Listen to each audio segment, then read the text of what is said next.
Hello दोस्तों, नमस्कार। स्वागत है आपका हमारे YouTube channel study with Uttarakhandi पर। दोस्तों, आज की वीडियो में मैंने लूसेंट जीएस से कुछ इंपॉर्टेंट एमसीक्यू लिए हैं जो आपके आने वाले एग्जाम के लिए बहुत ज़्यादा इंपॉर्टेंट होने वाले हैं। तो दोस्तों, वीडियो में अंत तक बने रहना और वीडियो को लाइक और चैनल को सब्सक्राइब जरूर करना। तो चलो दोस्तों, बिना किसी देरी के वीडियो की शुरुआत करते हैं। हमारा आज का पहला क्वेश्चन है, पानीपत की तीसरी लड़ाई कब हुई थी? तो दोस्तों, पानीपत की तीसरी लड़ाई हुई थी 1761 में। इस क्वेश्चन का राइट आंसर हो जाएगा हमारा ऑप्शन ए।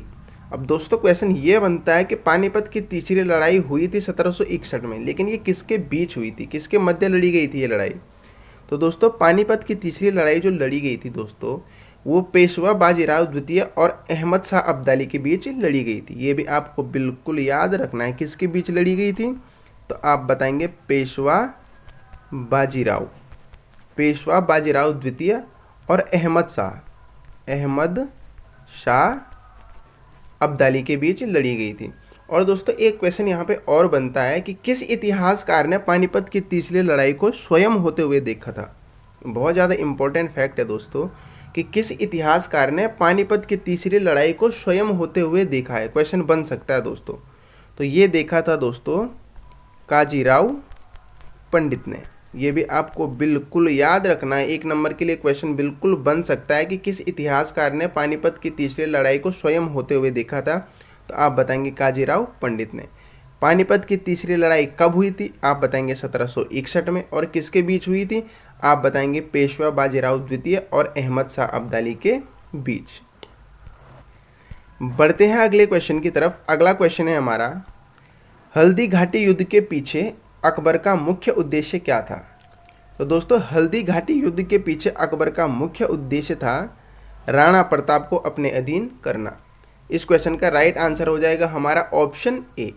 और दोस्तों, अब क्वेश्चन ये बनता है कि हल्दी घाट का युद्ध हुआ कब था? तो दोस्तों, हल्दी घाट का युद्ध हुआ था 1576 में। ये भी आपको बिल्कुल याद रखना है, हल्दी घाट का युद्ध कब हुआ था? आप बताएंगे 1576 में। और हल्दी घाट के युद्ध के पीछे अकबर का मुख्य उद्देश्य क्या था? आप बताएंगे राणा प्रताप को अपने अधीन करना।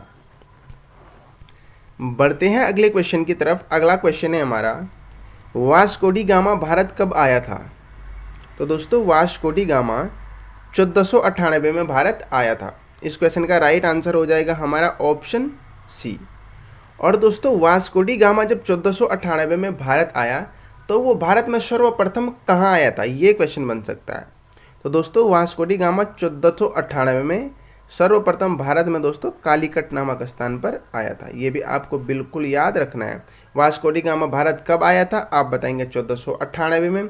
भारत में वो सर्वप्रथम कहाँ आया था? आप बताएंगे कालीकट में। और क्वेश्चन बन सकता है कि भारत आने वाला प्रथम पुर्तगाली कौन था? तो दोस्तों, भारत आने वाला प्रथम पुर्तगाली भी था वास्को डी गामा। और ये कहाँ का रहने वाला था? तो आप बताएंगे पुर्तगाल का। ये सारे फैक्ट आपको बिल्कुल याद रखने हैं। वास्को डी गामा भारत कब आया? आप बताएंगे 1498 में। भारत में वो कहाँ आया सर्वप्रथम? आप बताएंगे कालीकट में। भारत आने वाला प्रथम पुर्तगाली कौन था? आप बताएंगे वास्को डी गामा। और वास्को डी गामा कहाँ का रहने वाला था? आप बताएंगे पुर्तगाल का। बढ़ते हैं अगले क्वेश्चन की तरफ। अगला क्वेश्चन है हमारा, बक्सर के युद्ध में अंग्रेजी सेना का नेतृत्व किसने किया था? तो दोस्तों, बक्सर के युद्ध में अंग्रेजी सेना का नेतृत्व किया था हेक्टर मुनरो ने। इस क्वेश्चन का राइट आंसर हो जाएगा हमारा ऑप्शन बी। अब क्वेश्चन ये बनता है कि बक्सर का युद्ध कब हुआ था? तो दोस्तों, बक्सर का युद्ध हुआ था 1764 में। ये भी आपको बिल्कुल याद रखना है। बक्सर के युद्ध में अंग्रेजी सेना का नेतृत्व किसने किया था? आप बताएंगे हेक्टर मुनरो ने। और बक्सर का युद्ध कब हुआ था? आप बताएंगे 1764 में। बढ़ते हैं अगले क्वेश्चन की तरफ। अगला क्वेश्चन है हमारा, संविधान सभा के लिए चुनाव कब संपन्न हुए थे? तो दोस्तों, संविधान सभा के लिए चुनाव 1946 में संपन्न हुए थे। इस क्वेश्चन का राइट आंसर हो जाएगा हमारा ऑप्शन सी। और दोस्तों, अगर हम भारतीय संविधान सभा की बात करें दोस्तों, तो संविधान सभा का दोस्तों प्रथम अधिवेशन कब हुआ था? तो दोस्तों, संविधान सभा का प्रथम अधिवेशन हुआ था दोस्तों 9 दिसंबर 1946 को। ये भी आपको बिल्कुल याद रखना है। प्रथम अधिवेशन कब हुआ था? 9 दिसंबर 1946 को। और प्रथम अधिवेशन कहाँ हुआ था, ये इंपॉर्टेंट फैक्ट है दोस्तों, और ये क्वेश्चन बन सकता है कि भारतीय संविधान सभा का जो प्रथम अधिवेशन हुआ था या प्रथम बैठक हुई थी वो कहाँ हुई थी? तो दोस्तों वो हुई थी दिल्ली में। ये भी आपको बिल्कुल याद रखना है। भारतीय संविधान की प्रथम अधिवेशन कब हुआ था?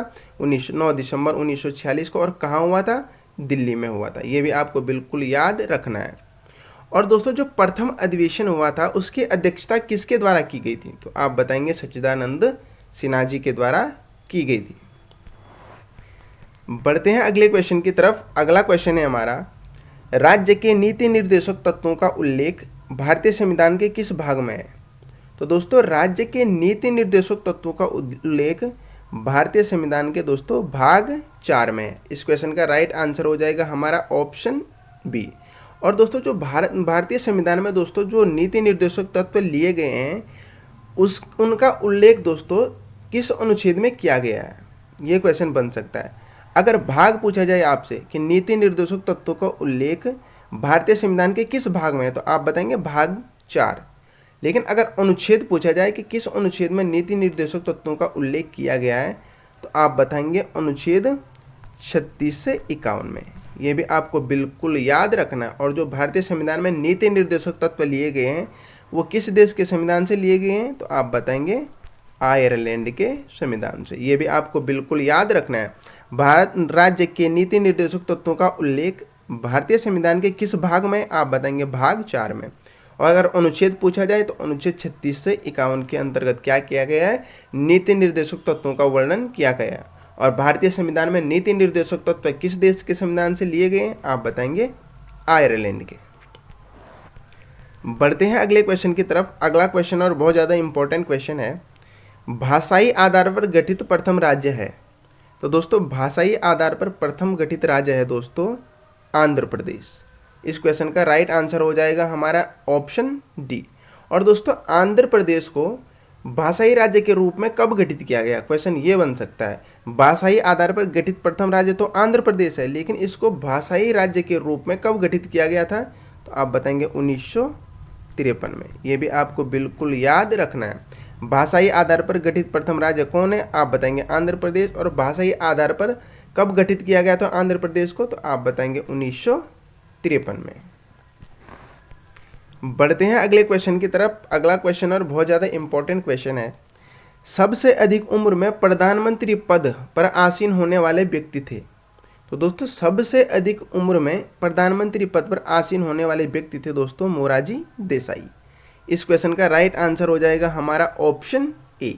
अब दोस्तों क्वेश्चन ये बन सकता है कि प्रथम गैर कांग्रेसी प्रधानमंत्री कौन थे? तो दोस्तों प्रथम गैर कांग्रेसी प्रधानमंत्री भी मोरारजी देसाई थे। ये भी आपको बिल्कुल याद रखना है। और दोस्तों मोरारजी देसाई जी से एक क्वेश्चन और बनता है कि अविश्वास प्रस्ताव के कारण अपने पद से त्यागपत्र देने वाले प्रधानमंत्री कौन थे? तो दोस्तों अविश्वास प्रस्ताव के कारण दोस्तों अपने पद से त्यागपत्र देने वाले प्रधानमंत्री भी दोस्तों कौन थे? मोरारजी देसाई। तो ये तीनों फैक्ट आपको बिल्कुल याद रखना है। सबसे अधिक उम्र में प्रधानमंत्री पद पर आसीन होने वाले व्यक्ति कौन थे? आप बताएंगे मोरारजी देसाई। प्रथम गैर कांग्रेसी प्रधानमंत्री कौन थे? आप बताएंगे मोरारजी देसाई। और अविश्वास प्रस्ताव के कारण दोस्तों अपने पद से त्यागपत्र देने वाले प्रधानमंत्री कौन थे? तो आप बताएंगे मोरारजी देसाई।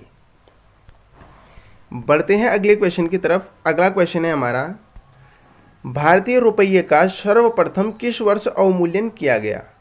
तो दोस्तों भारतीय रुपये का सर्वप्रथम अवमूल्यन किया गया था दोस्तों 1949 में। इस क्वेश्चन का राइट आंसर हो जाएगा हमारा ऑप्शन ए।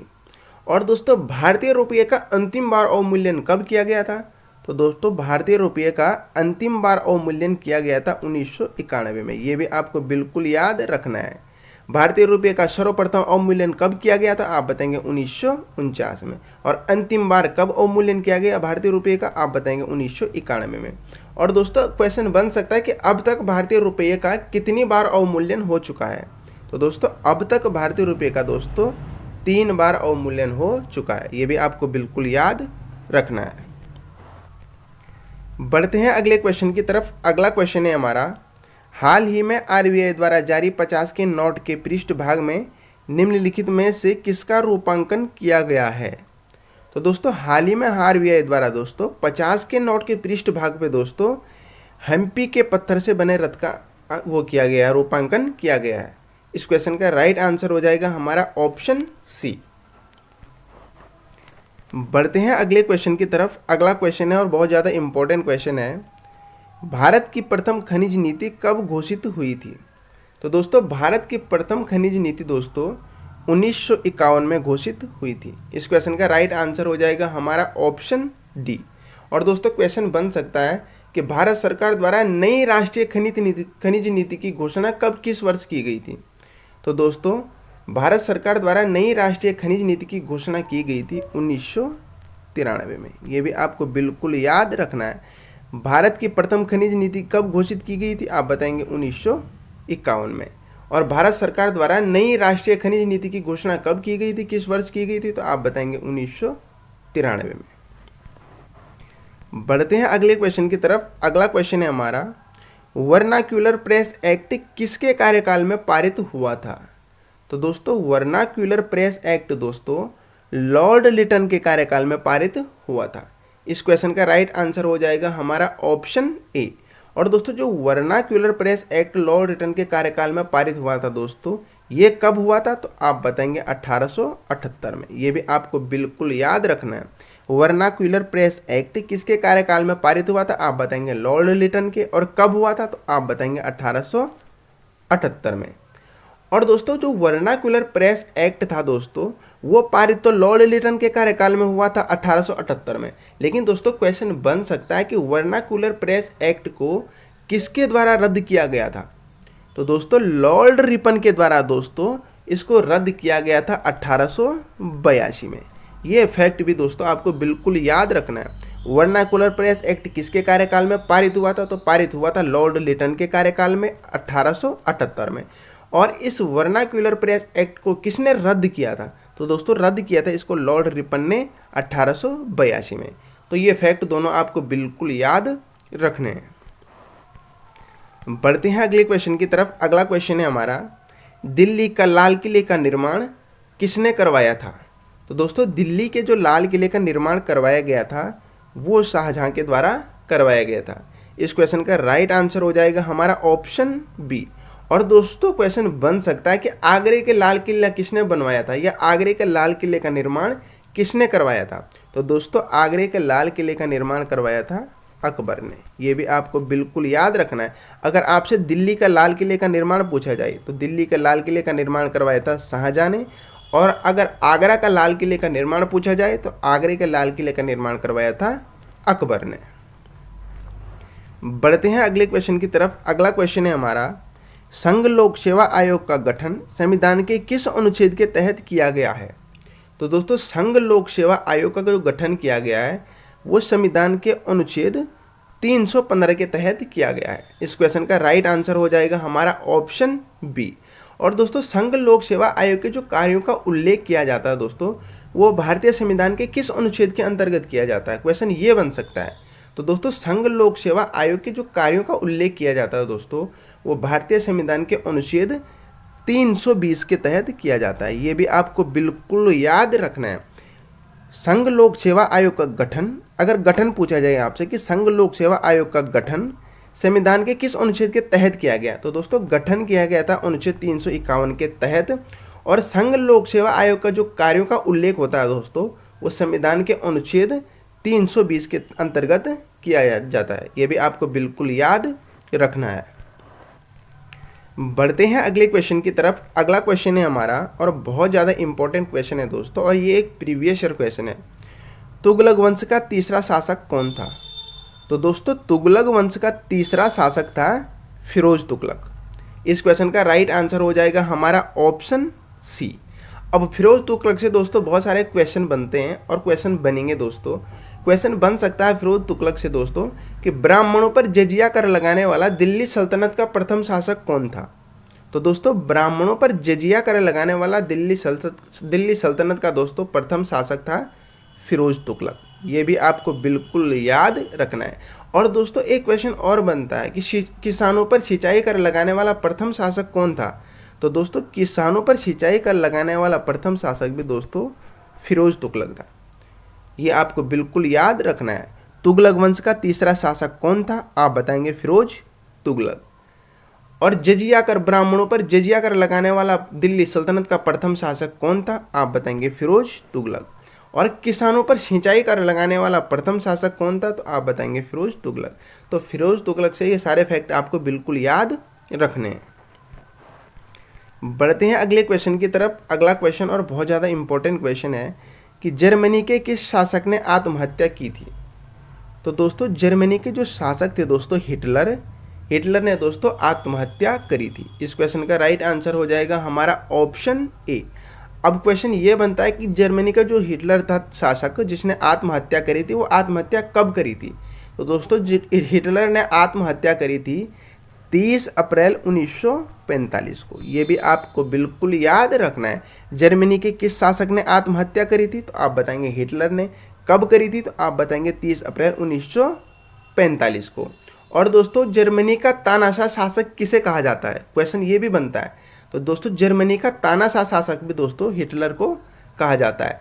और दोस्तों हिटलर जर्मनी का शासक कब बना था? तो दोस्तों 1933 में जर्मनी का शासक बना था हिटलर। ये भी आपको बिल्कुल याद रखना, एक नंबर के लिए बिल्कुल क्वेश्चन बन सकता है कि हिटलर जर्मनी का शासक कब बना था? तो आप बताएंगे 1933 में। जर्मनी के किस शासक ने आत्महत्या करी? आप बताएंगे हिटलर ने। कब करी थी? तो आप बताएंगे 30 अप्रैल 1945 को। जर्मनी का तानाशाह शासक किसे कहा जाता है? आप बताएंगे हिटलर को।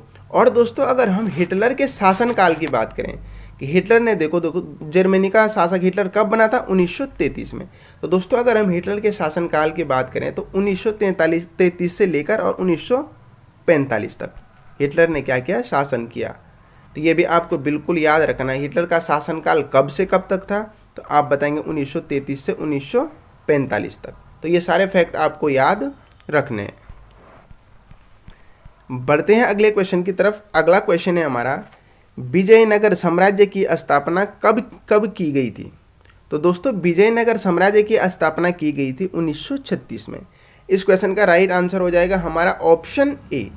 और विजयनगर साम्राज्य की स्थापना किसके द्वारा की गई थी? तो दोस्तों विजयनगर साम्राज्य की स्थापना की गई थी हरिहर और बुक्का नामक दो भाइयों के द्वारा की गई थी। ये भी आपको बिल्कुल याद रखना है। विजयनगर साम्राज्य की स्थापना कब की गई थी? आप बताएंगे 1936 में। और किसके द्वारा की गई थी? तो आप बताएंगे हरिहर और बुक्का नामक दो भाइयों के द्वारा विजयनगर साम्राज्य की स्थापना 1936 में की गई थी। बढ़ते हैं अगले क्वेश्चन की तरफ। अगला क्वेश्चन बहुत ज़्यादा इंपॉर्टेंट क्वेश्चन और ये एक प्रीवियस ईयर क्वेश्चन है। एलोरा की गुफा किस राज्य में स्थित है? तो दोस्तों जो एलोरा की गुफा है दोस्तों वो महाराष्ट्र में स्थित है। इस क्वेश्चन का राइट आंसर हो जाएगा हमारा ऑप्शन सी। बढ़ते हैं अगले क्वेश्चन की तरफ। अगला क्वेश्चन है हमारा, भारत में अंग्रेजी शिक्षा का जन्मदाता किसे कहा जाता है?